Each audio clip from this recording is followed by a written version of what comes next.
had a pretty big week, so I'm either gonna be super critical or completely indifferent. Stay tuned to see which one. Hi, welcome back to the Rings of Prime, the most expensive show on the planet that if you don't like it, you're gonna be left behind to become dog food.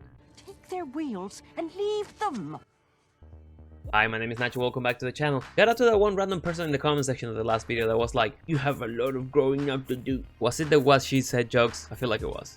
Don't worry, there aren't any of those in this video. There is a dick joke though, see if you can spot it. And before I begin, I have been watching Dahmer, so let me know in the comments below if you would like a review about that. Actual interesting episode for all the wrong reasons. So without further ado, let's get into it. Oh fuck, this episode. This one is written by the showrunners. This will be interesting. We began the episode with everyone's favorite made-up character Adele giving a proper rousing speech to the Orc troops, him being the only commander that apparently actually cares about his troops, both female and male.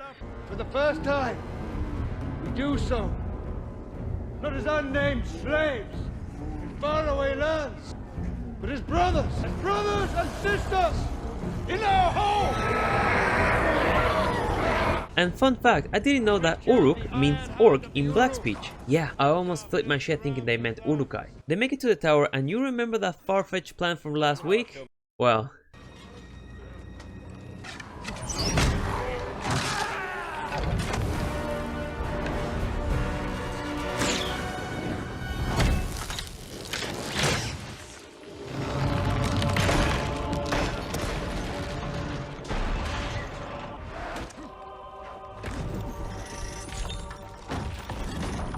Other than the fact that CGI rope burned extremely fast, that Home Alone contraptions really take the cake on this plan. So the tower that's predominantly in the opposite corner of the walls, in the middle of it, and on the slope leading up to it, targeting almost every orc. So the plan worked, for lack of a better word, flawlessly. But where are the people of the south, you might ask? Oh, they're miles away from the tower. Okay, so if they left the tower already, they could have left at any time. I know, right? If there was a back door all along, why did we go through the drama of we are dead in a couple of hours in the last episode? They could have left at any time and just run. But we cut to the large Númenórean fleet where Isildur can't sleep and wakes up to go shovel some shit. And I'll be extremely picky with this, but I want you to take a look at the horse's mouth. Table boy. You just touched the horse with that.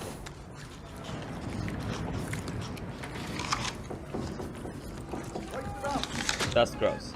And you can clearly tell that the horse didn't bit into that apple.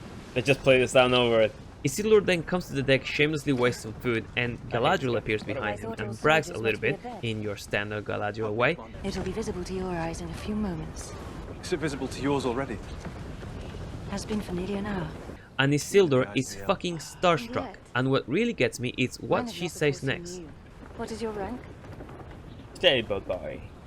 Stable sweep. Fuck you, Isildur. Humility has saved entire kingdoms, the proud have all but led to ruin. Said she! The nerve! Nothing more iconic than Galadriel speaking about humility. So they finally see Len, and Elendil comes behind them, and we get a quick interaction between him and Gal that I believe is meant to be profound. I don't even know where they show anymore. His mother, what happened to her? We're sailing into the dawn, and yet to me, it feels like the coming of night. Act, Morphin, act. Show emotion. She drowned. Was she wearing a plate of armor in a boat? Elendil has a chat with Muriel and we learn that they have a full day's sail and a day's ride in order to make it to the tower. A bit of important information that surely won't get ignored later on. Simple as pointlessly tries to break the magical sword with a hammer and decides to hide it instead, and here's an amazing show of logic from this show. So because they were able to escape the tower, Browning and Simple has conveyed the next part of the plan to the people. Fortify the village in order to sustain the next attack of the enemy. The enemy that you just dropped an entire tower on. Barely. Our position gives us an advantage, but to use it, we must draw the enemy in close. All who cannot fight will be barricaded inside. This is to be our keep, our fallback point. And a village composed of basic stone and wood huts is not and will never be a better vantage point than an elevated stone watchtower over a steep slope. But we need another cool montage of people preparing the defenses and another show of leadership from Beskell Browning. The sun will set. Do your part, and I swear to you, you shall see it rise again. Do you believe it? Yeah, I don't believe it. Theo wants to join the fight and is sent to the keep. the tavern, by his mom, and we cut to Arondir and Browning doing their touchy-feely shit. We shall plant after the battle is over. Oh. You and I. God, fuck. Nice happy family. I've never been a huge fan of soap operas, to be honest. Promise me. Game. And then they fucked. Then the night comes. You tell me that that town has better tactical advantage than the fucking fortress. You know what's not good against wooden huts? Fire. You know what every orc is carrying there? Torches. Yeah, you can do the math. So while we wait, I would like to reiterate how the last scene every orc looked like it was smashed by the rocks, yet a substantial force of them made it out of it. And I'm beginning to question how solid your plan is if you're actually planning to engage a larger force at close quarters. While close to the bridge, Browning is failing to light the first wagon when an orc comes close to them. So she attacks first, and disposable Sheila takes a sword to the throat before she-boss kills the orc in the same way and lights the car on fire. So the plan was to trap the orcs in a choke point and rain down on them. But of course that doesn't work, so now it's time to go in, lads. Arondir gets jumped from behind, and now it's time for him to go toe-to-toe with the mountain. Orctane? A mount orc? You get the point. And not only I hate how this fighting scene looks mainly because of Arondir's movement, he's also losing. And then we get the longest strength contest in TV history. But crush his skull! Bite his head off! Okay, that guy's taking out like 5 dudes. Literally just mounting him, just like... Oh, that sounded like something broke. Into the wall, into the wall, into the wall. $20 of Browning saves him. Gross. $50 of Browning saves him.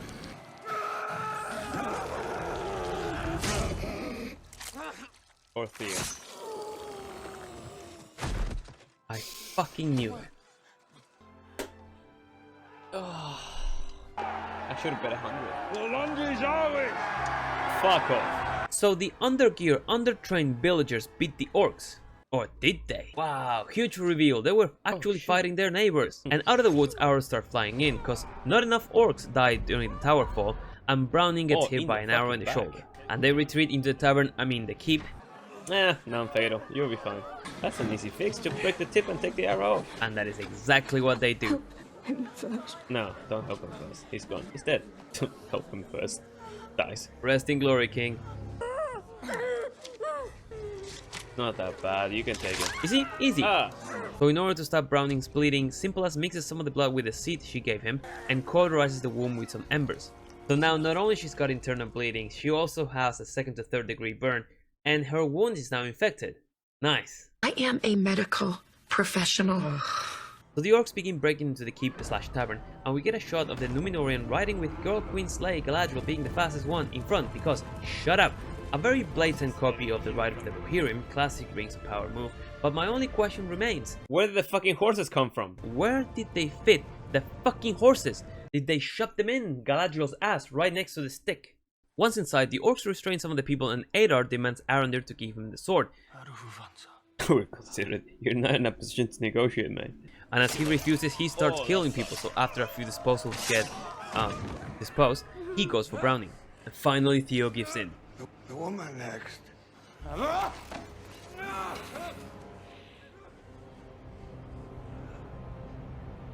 Hold for dramatic. Wait! Why did he listen to the kid? It's under here. Fucking Theo. And then he just grabs his dick. He was just like sick, just like, it's under here. I'll show you. Sword. Here's the Sword. right here. Here's Sword. Come on. You want to talk to him? As Adar steps outside, the cavalry arrives, and the orcs prove to be as useless as necessary for the given situation, and we get another shot of why this show is called the Rings of Galadriel. And they begin an all-up brawl. Ontabo gets saved by Jason Momoa, and on the hill, Muriel is waiting with the reserve. Go. What? No, don't let him go. He's a fucking reserve. Oh, okay. On you go, stable boys. Your time to shine. Oh, you wanna fight? Sure, go. As Isildur rides in, he starts killing orcs, and conveniently, an orc that could easily kill him from the side slashes the side of his horse instead. And we cut to Elendil being dropped to the ground. Of course he let him go. He has to save. What's up, Halbrand? You are here alone? Before I go into the next scene, I'm gonna pause here for like 2 seconds, cause here's where my problem is with the fighting in this show. The orc dodges the thrust and stays there until Cordova slashes back. It's a split-second pause from a position where his entire right side was open. But anyways, Galadriel spots Adar trying to leave with sword and begins to chase. And Halbrand joins the cause, because we need masculine energy? I don't fucking know, man. That was kinda cool. Go Benjen. Is that the turbo for horses? Yeah. Is the in Elvish it means nitrous. Girl horse Galadriel easily catches up to Adar and Halbrand somehow appears from the opposite side. How exactly, I have no idea, but he tackles Adar's horse. What a prick. The leg sweep. What a low move. He's definitely Sauron. And we get the best interaction of the entire episode. You remember me? No. Neither would I. Do you remember me? No? And before Halbrand kills him, Galadriel stops him. One cannot satisfy thirst by drinking seawater. But wasn't the sea always right? Now that the village is liberated, Jason Momoa and Stableboy get selected to be part of Commander Galadriel's company. Seen enough battle for a week. More like a whole lifetime. Fuck Ontamo, you're so fucking weak, bro. And we cut to the barn where Gal is interrogating Adar. And while trying to get info on where Sauron is, we get a weird interaction where Galadriel casually suggests torturing POWs and Adar goes into saying this. Sons of the Dark. The first orcs. Uruk. We prefer Uruk. Call him by his pronouns, Gal. Perhaps we should bring our prisoners into the sunlight. Sauron devoted himself to healing Middle-earth, bringing its ruined lands together in perfect order. Are we talking about the same Sauron? I sacrificed enough of my children for his aspirations. I killed Sauron. I do not believe you. I cannot believe that you are this army's only master. My children have no master, They are not children, they are slaves. but each one has a name, a heart. A heart created by We are creations of the one, master of the secret fire, the same as you, is worthy of the breath of life, and just as worthy of a home. It's amazing how Adar cares more about his troops than fucking Galadriel. This land will be ours, then you will understand. Your kind was a mistake. Oof, that's racist. Made in mockery. And even if it takes me all of this age, I vow to eradicate every last one of you. Galadriel casually just suggesting genocide? Before I dry. It doesn't sound so whisper poisoned. in your piked ear that all your offspring are dead. Man, that And sounds the evil. scourge of your kind ends with you. The hero, people. Seem I'm not the only root for elf her. alive. It's being transformed by darkness.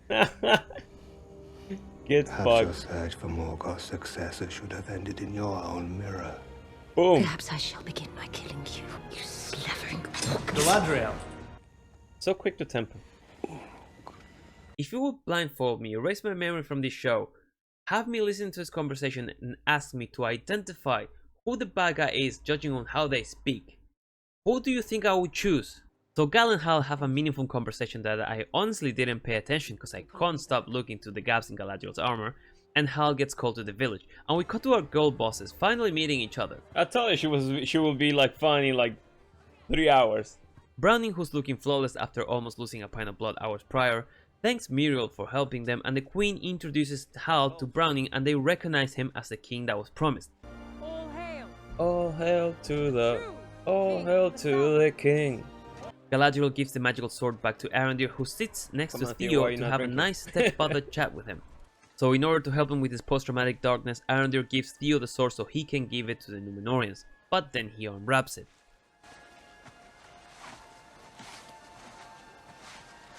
It's a decoy. Yes! Fucking Adar did it.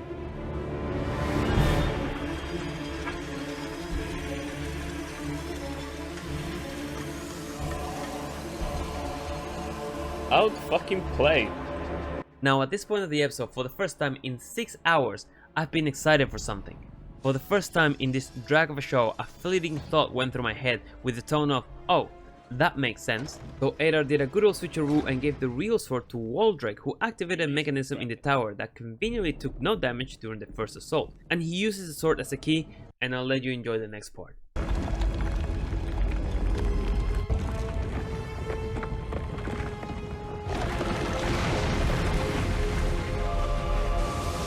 Damn.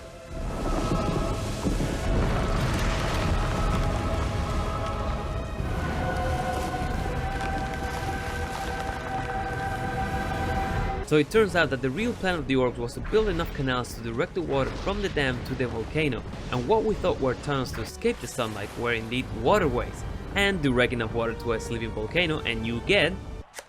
Kaboom! Yes, Rico. Kaboom.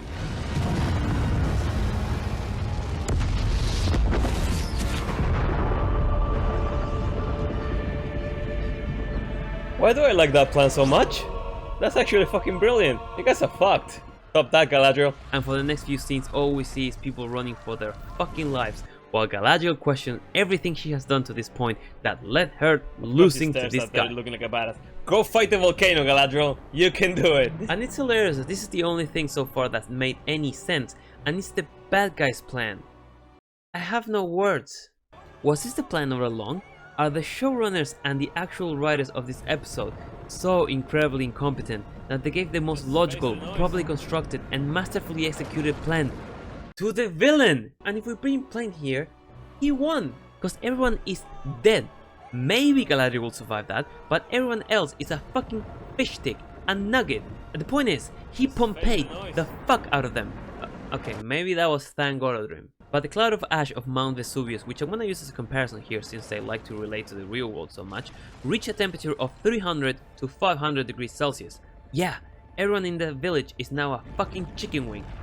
For the first time, there's nothing left for her to do.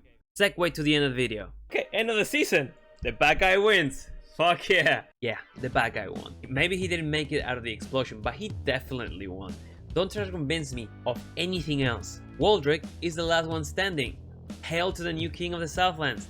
Everybody laughed at good old Waldreg, but who's laughing now? The thing I want to take out from this episode is how much better it is when you take those unnecessary bits out. Made Up Sister is not here to raise the feminine energy, as well as Unimportant Son. Parason should be in place of Muriel, but the absence of one is good enough. The fucking Harfoots are nowhere to be seen. No political drama between the elves and the dwarves. And what do you get? A somewhat interesting episode where you're not jumping from location to location every 5 fucking minutes and things actually happen. And yeah, they might have missed the mark where the bad guy actually comes out on top, but at least someone did. Thank you for watching so far into the video. If you did, leave a like. Let me know in the comments below if you've watched Dumber. And as always, I've been Nacho. Hope you liked the video, and I'll see you in the next one. Take care.